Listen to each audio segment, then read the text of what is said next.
대한민국 최고의 애널리스트와 함께합니다. 한경 베스트 애널리스트 투자 전략. 오늘은 철강 금속업종 1위를 차지하신 하나증권의 박성봉 연구위원 모셨습니다. 어서 오세요. 네, 반갑습니다. 네, 계속해서 베스트 애널리스트에 선정이 되고 계신데 그래도 수상 소감 다시 한번 여쭤볼까요? 너무 감사할 따름이고요. 네. 올해 하반기 때도 더 열심히 해서 또 계속 베스트 1위를 유지하도록 하겠습니다. 감사합니다. 네. 저희가 철강업종 베스트 애널리스트께 또 철강업종에 대해서 수학 분석을 먼저 여쭤봤거든요. 화면으로 정리를 해봤습니다. 국내 철강업종의 강점은 글로벌 메이저사와 대등한 제품 기술력과 고려아연의 세계적인 기술 경쟁력에 있다라고 꼽아주셨습니다.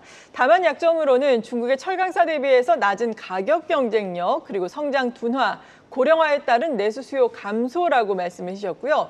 기회 요인은 중국, 일본산 철강 수입 규제 강화, 정부 차원의 철강 산업 지원과 구조조정 확대를 말씀해 주셨습니다.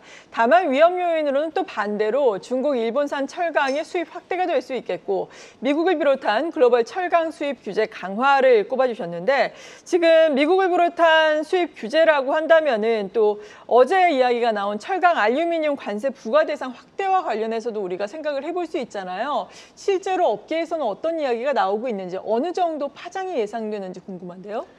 네, 일단은 그 파생 상품 범위 확대 이전에 저희가 어쨌든 올해 2월 달부터 미국이 철강 수입 관세 25% 부과를 했었고 그리고 6월부터는 이제 50%로 관세를 인상을 했습니다. 한국 같은 경우는 트럼프 일기 때부터 바이든 정권 기간 동안에는 관세를 면제를 받았고 대신에 커터제가 적용이 됐었는데 죄송합니다. 그 커터제가 어쨌든 폐지가 되고 지금은 이제 50% 관세가 적용이 되고 있기 때문에 아무래도 수입 업체들 입장에서는 이제 기존 대비 국내산 제품을 수입을 하려면 그만큼 또 50% 비싸게 수입을 해야 되기 때문에 부담이 확실히 커진 건 맞습니다. 그래서 국내 업체들이 지금 고민을 하고 있는 부분이 이제 커터제가 없어졌기 때문에 이제 물량을 조금 추가적으로 더 늘릴 건지 아니면은 좀 가격을 인하를 해줘서 이제 수입 업체들 부담을 좀 덜어줄 건지 이런 부분들을 고민했었는데 현재까지 저희가 파악하기로는 일단 가격을 아무래도 조금 이제 인하를 해주는 쪽으로 그렇게 가고 있는 것 같고요. 그렇기 때문에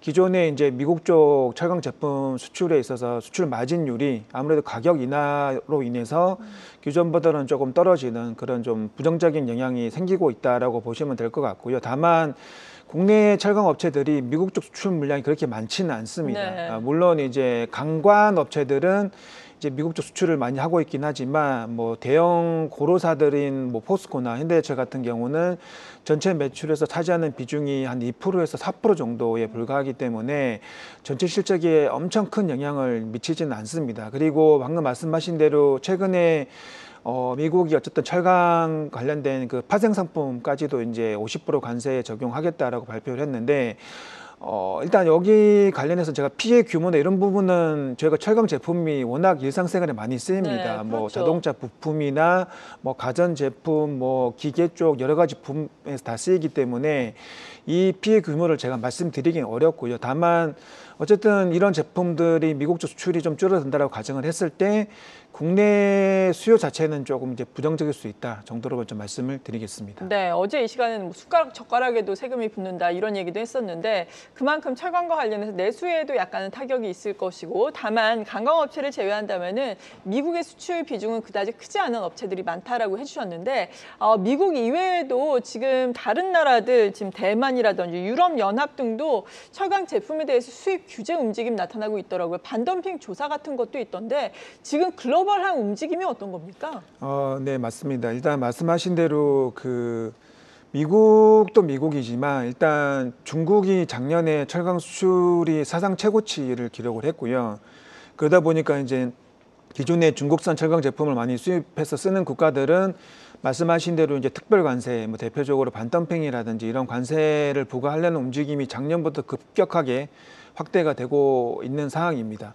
그리고 한국도 그 국가들 중에 하나고요. 대신에 저희가 국내 제품에 대해서 수입 규제를 강화하고 있는 움직임은 미국을 제외하고 그리고 EU도 올해 4월 달에 기존에 이제 세이프가드 제도를 시행을 했던 부분에 있어서 그 쿼터를 조금 이제 축소를 하겠다라고 좀 발표를 했었고요. 그러니까 이런 부분이 이제 국내 업체들 입장에서는 이제 유럽 쪽으로 수출할 때 있어서 조금 이제 부담으로 작용을 할 수는 있습니다만, 이거는 뭐 국내 업체만 적용이 되는 게 아니고 전 세계 대상으로 동일하게 적용이 되는 거기 때문에 뭐 국내 업체들의 경쟁력이 크게 훼손이 됐다라고 좀 보기는 좀 어려운 부분이 있습니다. 그리고 이 부분을 제외하면 실질적으로 이제 국내산 철강 제품에 대해서 구체적으로 수입 규제를 하고 있는 국가가 최근에 이제 일본이 한국산 그 용융 아연 동군 강판이라고 해가지고 이 품목에 대해서 반덤핑 조사를 개시를 했고요. 그리고 얼마 전에 이제 캐나다 같은 경우도 한국산 유정관에 대해서 반덤핑 조사에 들어간 상황입니다. 물론 이 부분은 이제 결과가 나와봐야 아는 부분인데요. 뭐 제가 뭐 결과를 말씀드리기는 어렵지만, 만약에 뭐 AD가 부과가 된다라고 하면 당연히 세율에 따라서 이제 수출에 어느 정도는 차질이 생길 수도 있다라고 보셔도 될 것 같은데, 이 국가들, 이 제품들을 제외하면 아직까지는 국내산에 대해서는 뭐 글로벌하게 이제 수입 규제가 강화되고 있는 그런 모습은 딱히 없습니다. 반대로 말씀하신 대로 이제 한국이 기존에 중국산하고 일본산 수입을 워낙 많이 사용을 했었기 때문에 국내 업체들이 상대적으로 피해를 많이 봤었습니다. 그래서 이런 부분들을 이제 국내 업체들이 정부에 제소를 했고, 반덤핑 제소를 했고, 대표적으로 이제 올해 2월 달에 중국산 우판에 대해서 이제 반덤핑 예비 판정 결과가 발표가 됐고요.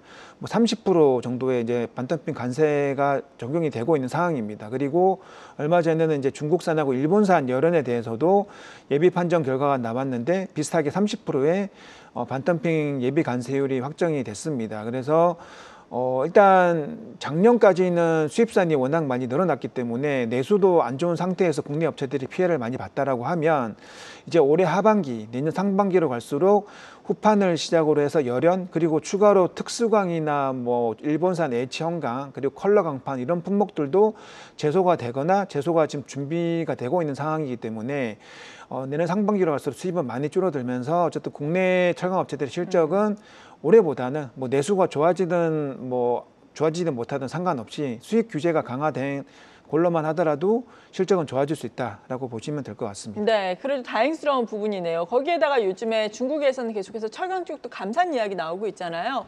그러니까 이러한 부분들이 앞서서 이야기를 한 뭐 반덤핑 규제라든지 거기에다가 미국의 관세 부과라든지 이런 부분을 충분히 상쇄시킬 수 있다라고 판단을 해도 되는 건가요?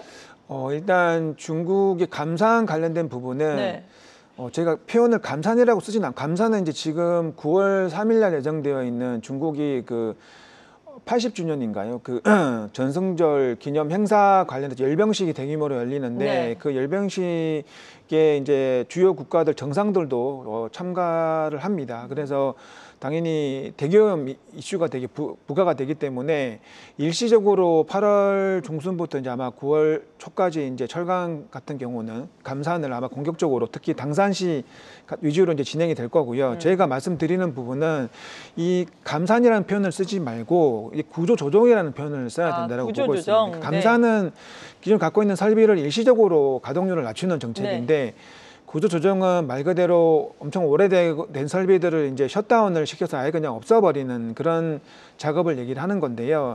그 7월 초에 이제 시진핑 주석이 이제 그 중국 재정경제위원회에서 그 제조업체들 간의 과열된 가격 경쟁력은 좀 지양을 하고, 그리고 노후 설비 같은 경우는 좀 이제 퇴출을 해야 된다라고 좀 강조를 했었습니다. 그래서 그 이후로 공신부라든지 중국 철강협회에서도 비슷한 쪽을 강조를 했었고요. 그래서 저희가 봤을 때는 내년에 이제 15차 5개년 계획이 중국이 시행이 되는데, 관련해서 철강 관련된 그 생산 능력 쪽에서 뭔가 좀 의미 있는 정책이 좀 발표가 되지 않겠느냐라고 좀 기대를 하고 있습니다. 네, 지금 국내에서도 그리고 국회에서도 철강 산업 지원 특별법이 이달 초에 발의가 됐잖아요. 이 부분에 대한 기대는 어떻습니까?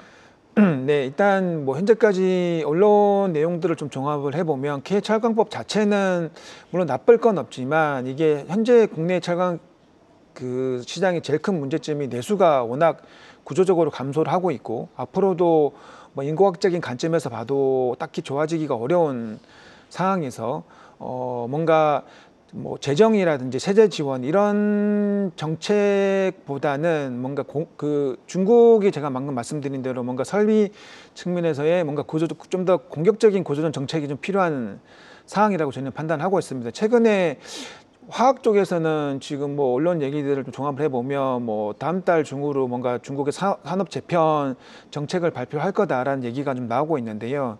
저희가 봤을 때는 K철강법 자체에 포커스를 두기보다는 화학에 이어서 철강도 뭔가 산업 재편 쪽으로 뭔가 좀 그 의미 있는 정책이 발표가 되지 않겠느냐 개인적으로 좀 기대를 하고 있는 상황입니다. 네.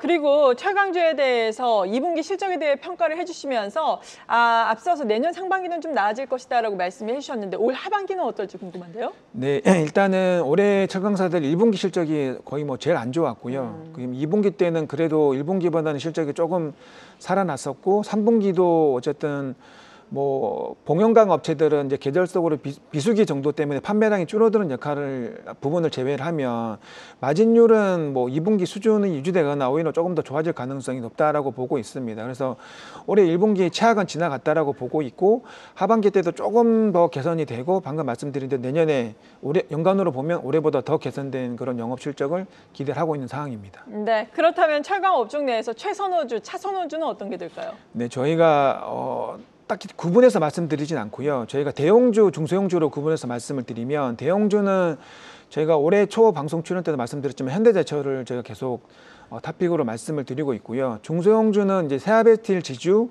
그리고 동국제강 이런 업체들을 추천을 드리고 있는 상황입니다. 네, 마지막으로 철강주에 대해서 투자 전략 측면에서 한 말씀 해주신다면 어떨까요? 네, 일단 작년까지는 내수도 워낙 안 좋았고 방금 말씀드린 대로 수입 품목이 워낙 많이 늘어났기 때문에 실적이 최악이었습니다. 근데 일단은 어쨌든 국내 업체들 노력과 정부의 결정에 의해서 어쨌든 수입 품목은 올해 하반기, 내년 상반기로 갈수록 의미 있게 감소를 할 거고요. 여기에 이제 만약에 저희가 말씀드린 대로 중국이 의미 있게 철강 산업 관련된 구조조정 정책을 발표를 하고 그리고 상황에 따라서는 국내 정부도 뭔가 철강 산업 관련된 뭐 산업 재편이란 이런 정책들에 대한 기대감을 충분히 가질 만한 타이밍이다라고 좀 말씀을 드리겠습니다. 네, 잘 알겠습니다. 오늘 한경 베스트 애널리스트 철강 업종 1위를 차지하신 하나증권의 박성봉 연구위원과 함께했습니다. 고맙습니다. 네, 감사합니다.